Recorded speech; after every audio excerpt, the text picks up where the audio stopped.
మీరు వైసీపీలోకి రావడానికి ఈ మధ్య నేను ఒక కామెంట్ విన్నా, శర్మిల గారు కామెంట్ చేశారు, అక్కడ ఎక్కువ లబ్ధి పొందవచ్చు అనే ఉద్దేశంతో వెళ్ళారు శైలజనాథ్ గారు అనేది, మీరేమంటారు?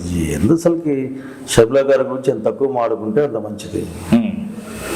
ఆ డబ్బు భాష ముందు మానేస్తే బాగుంటుంది నా సలహా. అంతే, ఎందుకంటే రాజశేఖర్ కుమార్తె కదా, నాకు ఆ మాత్రం కన్సర్న్ ఉంది. రాజశేఖర్ కుమార్తె, రాజశేఖర్ బ్లడ్ అనే విషయంతో ఏందో అమ్మాయి మాట్లాడుతూ ఉంటుంది, మనం వినాలంతే.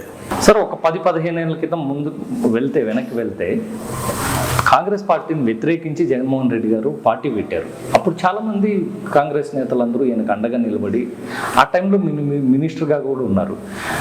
అప్పుడు మీరు తోడుగా రాలేదు జగన్మోహన్ రెడ్డికి. ఒక 10 ఏళ్ళు కూడా మీరు, ఆయన మళ్ళీ తర్వాత పార్టీ పెట్టి ఆంధ్రప్రదేశ్ విడిపోయినా కూడా ఒక 10 సంవత్సరాలు కూడా మీరు ఎప్పుడు ఆయన వెంట తిరగలేదు.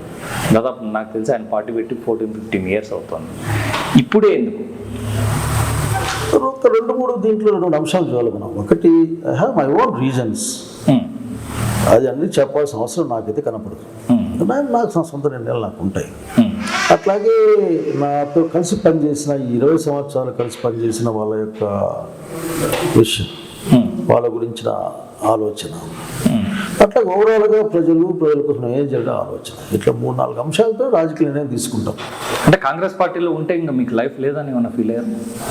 నేను అందులో చెప్పాను కదా, I have my own reasons అని. నాకు నా కారణాలు ఉన్నాయి. అట్లాగని నేను ఆ కారణాల గురించి బయట మాట్లాడడం అన్నది అసలు కరెక్ట్ కాదు.